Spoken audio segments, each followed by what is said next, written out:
कि आप साधु संगत में भी देह बने फिरते, सत्संग में भी देह बने फिरते। देह बनना कब जरूरी होता है? जब जरूरी होता है तब देह बनना। हाँ, राम देह नहीं बने तो लवकुश कहाँ से हो गए? सोचो इन बातों को। प्रहलाद देह नहीं बने तो प्रहलाद का वंश कैसे चला? ध्रुव देह नहीं बने। अब ज्ञानी का देह बनना केवल अवसरवादिता है, तो अज्ञानी तो हमेशा देह बना ही रहता है। ये फर्क है। अवसरवादिता अच्छी तो नहीं है। क्या बोले? अवसरवादिता अच्छी नहीं। अवसरवादिता जो है अध्यात्म के लिए क्या है जानते हो? अमृत है। हमारे गुरुदेव कहते थे हम तो अवसरवादी हैं। हाँ, जैसा अवसर मिला तैसा खा पी लेते हैं, गुजारा। यदि नहीं है तो हम अपना भजन का टाइम जहाँ में बिताएं अहंकार में। हम इनके यहाँ से रोटी नहीं खाएंगे। नहीं खाओगे तो बना ले लड़ूगा। अवसरवादी बनना चाहिए। बनना पड़ेगा अवसरवादी। अभी कह गए हम घर के भजे सो घर को होई, यहाँ जात पात पूछे सबको। हर को भजे सो हर को, जात पात पूछे नहीं को। नहीं तो तुम इसी में सारा समय बर्बाद कर दोगे अगर अवसरवादी नहीं बनोगे। तो ये हिंदू उसमें हमने कहा ना, ये संसार में, संसार की सत्यता में सब बातें ये घटाते रहते हैं। ये कानून की पढ़ाइयाँ संसार के लिए हैं, अध्यात्मवादी के लिए कोई कानून वानून नहीं होता है। लेकिन कानून वानून न होने पर भी कानून का जितने अच्छे ढंग से पालन करता है ज्ञानी, उतने अच्छे ढंग से पालन नहीं कर पाता अज्ञानी। फर्क ये, क्योंकि जो मिथ्या समझ के काम करेगा उसे कौन सा दुख है? जैसे कंता घर रहे तैसे रहे बुद्धि। अब देखो जेल में दो लोग बैठते हैं, एक तो जेली अपराधी और एक जेलर, है ना। इनमें दुखी को है अपराधी हैं? कैदी दुखी है और जेलर मौज मार रहा है। वो तो मस्त है कि नहीं है? वो चाहे जब बाहर अंदर जाता हैं? वो कभी भी बाहर अरे अंदर ये बात नहीं, फिर तुमने संसार में घटाया। जेलर को ये पता है कि मैं किसी जेल में कभी नहीं हो सकता, क्योंकि मैं तो उसका मालिक हूँ। और कैदी कहता है कि हम तो इसी में सड़ सड़ के मर जाएंगे। ठीक है। ऐसे ही जो ज्ञानी होते हैं वो कभी जीव और देह होते ही नहीं है, ये उन्हें पता है। ठीक है। और जो अज्ञानी हैं वो तो कह रहे हैं कि हाँ बूढ़े हो गए, अब मरवे वाले हैं, अब नहीं। वे वकील साहब कितो कहते रहे, अब वेदांत समझ में नहीं आए। हम कहते हैं तुम आज ही जो है परिवार से, दुकान से, रिश्तों से आसक्ति आज हटा दो, और आज ही नहीं तुम ज्ञानी हो जाओ तो हमसे बात कर ले। केवल आपको रोके हुए है तो आसक्ति है। 1 घंटे के लिए फोन तक बंद नहीं कर सकते हो, सोचो जरा। अच्छा, कौन सा तुम्हारा जो है परिवार नष्ट हो जाएगा 1 घंटे में? बता दो। वो ये तो बचाया नहीं हुआ है। नहीं, ऐसा सोचो ही नहीं। मान भाई तो फिर जैसे हो आप निगेटिव क्यों सोचते बचा हो? पाएंगे। आप पॉजिटिव सोचो। 1 घंटे में आपका कौन सा जो है परिवार, देह आदि नष्ट होने वाला है? लेकिन आप मानते क्यों नहीं? क्योंकि आसक्त हो। ये आसक्ति की पहचान है। फोन को जो है चालू रखना, ये तुम्हारी आसक्ति की। चौधरी साहब समझते रहो, इन चीज़ों का त्याग किए बिना तुम भगवान की ओर बढ़ नहीं सकते हो। ये तुम्हारी आसक्ति ही तुमको जो है फोन चालू रखने पे मजबूर करती है। अब एक बार तुम इसको बंद करना शुरू कर दो, ठीक है, फिर एक समय ऐसा आएगा तुम्हें कोई फ़ोन करेगा ही नहीं, जैसे हमको कोई करता ही नहीं। ठीक है। कुछ लोग जानते हैं कि उनके सत्संग का समय है, और कुछ लोग ये जानते हैं कि हम कितना करें में जो है जवाब देते ही नहीं। दोनों ही बातें हैं, क्योंकि आसक्ति हटा करके। अब यही बात लोगों को आश्चर्यजनक लगती है। आसक्ति हटा करके तुम फोन रखो, कोई बुरी बात नहीं, लेकिन बच्चों के लिए जहर है ये जहर। तो जीव नाम की कोई चीज, चेतन दोनों विषय असंग है। चेतन जो है वो करता भोगता और जो करवाता और भोगवाता है, ईश्वर और जीव दोनों के ही प्रति कैसा है चेतन? असंग। असंगो अहम पुरुषः। ये आत्मा न जीव का साथ देती है न ईश्वर। चिदाभास अंश में ही सब कुछ हो रहा है। अब बहुत बड़ा चैप्टर है, इसको बड़ा गहराई से समझना है, और एक बार समझ गए तो आभास पकड़ में आने लगे। अभी कम से कम 3-4 दिन चलेगा आभास की बात। सब कुछ आभास में हो रहा है, चेतन में कुछ होता ही नहीं। जीव चेतन को ईश्वर चेतन में अथवा ईश्वर चेतन को जीव चेतन में भिन्न कहिए न्यारा जाने, सो ऐसे लोग जो है अज्ञानी होते हैं, निंदनीय होते हैं, निंदा करने के योग्य होते हैं। समझ रहे हैं कि नहीं? जो जीव को चेतन माने और ईश्वर को चेतन माने। दूसरा अर्थ क्या है कि जीव भी चेतन ही है, ईश्वर भी चेतन ही है। चेतन के अतिरिक्त और कहीं कोई जीव ईश्वर है ही नहीं। ईश्वर जीव है नहीं। हाँ, वो इसीलिए कहा गया है अभेद दृष्टि, इसलिए कहा गया है कि दोनों को बाध कर दो, तब वो अभेद दृष्टि से ब्रह्म है, कूटस्थ है। ठीक है। अब ईश्वर अपने को ब्रह्म देखता रहता है 24 घंटे। अभी हमने 3 बताए ना, 3 चेतन है और 1 जड़ है। तो जीव क्या करता है कि जीव अपने को देखने लगता है, इसलिए वो चेतन की श्रेणी में नहीं रखा गया। क्या कर दिया गया? माया के बस करके उसको जड़ बता दिया सभी ने, सभी संतों ने। तुम भी जड़ अनुभव करो, जड़ निकलो, है ना। अगर चेतन होते तो सदा बने रहते। क्यों? चेतन सदा रहे भरपूर। वो तो परिपूर्ण है चेतन, वो कम ज्यादा कैसे होगा? होगा ही। इसलिए तुम कभी मरोगे नहीं। कम से कम विश्वास ही कर लो।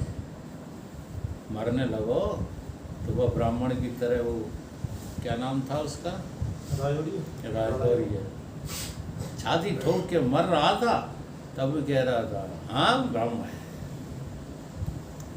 ये विश्वास का फल है। कम से कम विश्वास ही करने लगो। 2 बच्चे मास्टर हैं,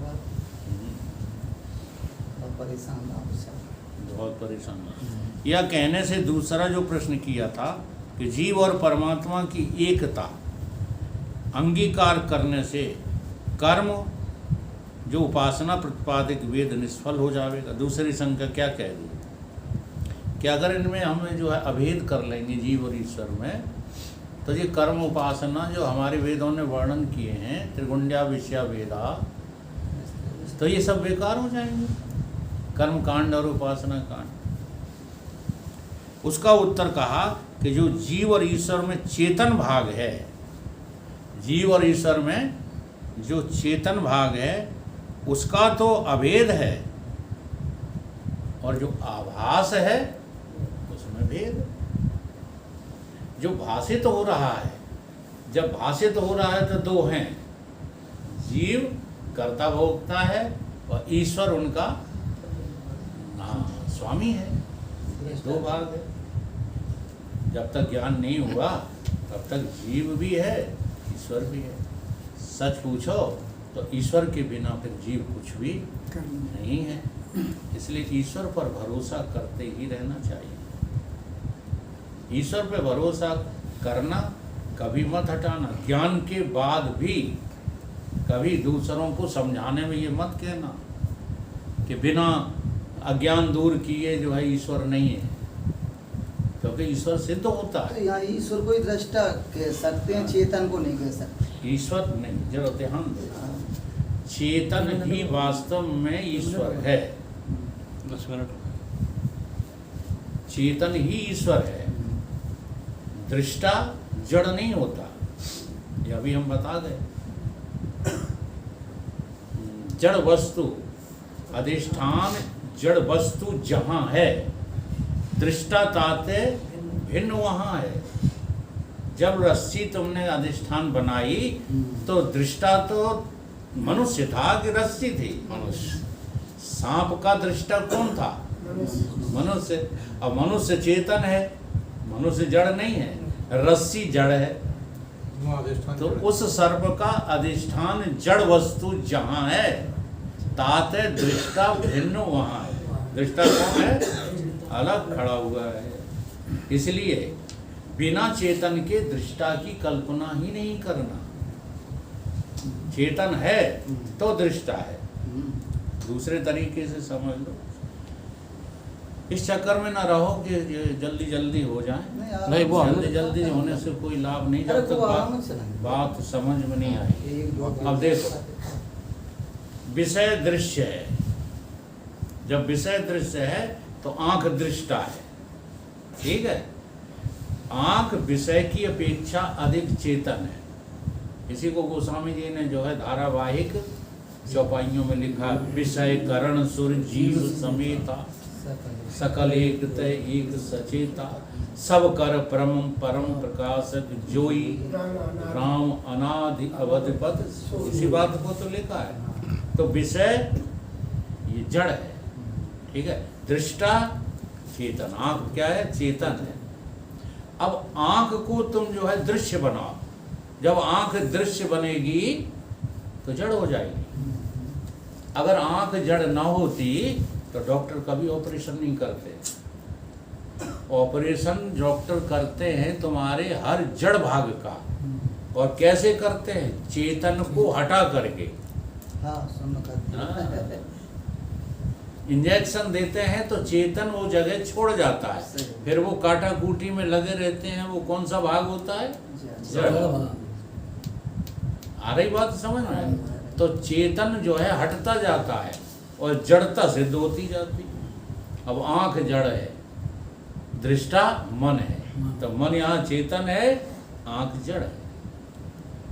आ रही बात? अब मन को तुम बनाओ क्या? दृश्य। तो बुद्धि दृष्टा हो जाएगी तो मन जड़ हो जाएगा। जो बुद्धिमान पुरुष हैं, मन उनका छिप नहीं सकता। हाँ, 1 इंच भी मन को छिपने नहीं देते। कौन? बुद्धिमान पुरुष। और बुद्धू मन के ही बस में बने रहते। हाँ, मन ने कहीं भूख लग रही, अब नहीं सत्संग सुन रहे, काई इतने उते काय कर रहे? अरे यार भूख लग रही। अब किसको भूख लग रही है? प्राणमय कोष को, मनोमय कोष को, ठीक है। विज्ञानमय कोष को भूख नहीं लगती। तो तुम सजग ही नहीं हो अपनी बुद्धि के प्रति। बुद्धि जब दृष्टा होगी तो मन जड़ हो जाएगा, जड़वत हो जाएगा। और जब बुद्धि दृश्य होगी तो दृष्टा तुम हो जाओगे। तुम का मतलब साक्षी, आत्मा। आत्मा जब जो है दृष्टा होगी तो कोई भी, चाहे बुद्धि हो, चाहे मन हो, चाहे इंद्रियां हो, चाहे विषय, सब जड़, खाली चेतन आप। इस तरह से दृष्टा सदैव चेतन होता है, दृष्टा कभी जड़ नहीं होता। एक बार ये प्रश्न जो है आत्मानंद जी थे पुराने, ये नए वाले नहीं, नए वाले तो वे आपकी बिरादरी के हैं, यादव। ये तो छुले मूसर हैं, उनके पास कुछ नहीं। आत्मानंद जी थे पुराने वाले, अच्छे थे, विद्वान थे। उन्होंने प्रश्न भेजा हम लोगों के पास कि इन लड़कों से पूछ के आओ मन जड़ है कि चेतन। तो वो मन को चेतन माने बैठे थे। तो हम तो जो है स्वामी युग पुरुष जी के चेला, हाँ, हम कैसे जो है जड़ को चेतन कहते हैं। तो हमने उनसे कहा कि मन अत्यांतिक जड़ होता है। तो वो जो है कहने लगे हम शास्त्रार्थ करेंगे। फिर मिले कभी नहीं शास्त्रार्थ के लिए। मैंने कहा ठीक है कर लेंगे, आमना सामना होगा तो मन अब नहीं, वो तो शरीर छोड़ गए। ये आत्मानंद नहीं, ये यादव वाले बेहतर हाँ। यादव तो ये वैसे ही है, तो हमारी सहपाठी है, हमारी उम्र के हैं, ये इनकी बात नहीं कर रहा हूँ। नोनाटा के जो आत्मानंद जी थे, छिंगे सिंह के पुराने, हाँ शायद आप जानते हो।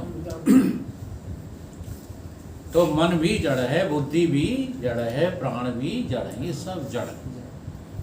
और जड़ कभी दृष्टा नहीं होता, दृष्टा सदैव चेतन होता है। तो इसका उत्तर यही है कि आभास भाग में भेद होता है और चेतन भाग में कभी भेद नहीं होता। हमारी तुम्हारी आत्मा दो नहीं है क्योंकि चेतन है, लेकिन मन हमारा अलग है, तुम्हारा अलग है, प्राण तुम्हारे अलग हैं, हमारे अलग हैं। काय की दृष्टि से, कार्य की दृष्टि से, ये भी ध्यान रखना। कारण की दृष्टि से सब अभेद है, कारण की दृष्टि से सब छित जल पावक नशीला। 5 तत्व 3 गुण के अलावा कहीं कुछ भी है नहीं। लेकिन कार्य की दृष्टि से तुम अलग हो, हम अलग हो। आधी बात समझ। चेतन में अभेद है और आभास में भेद है। अब आगे जीव ब्रह्म के लक्ष्य का अर्थ आगे करेंगे। बदल तो दिया। हाँ तो ही तो है हाँ, तो 15-16 मिनट हो भाव तो उसको बदल दे।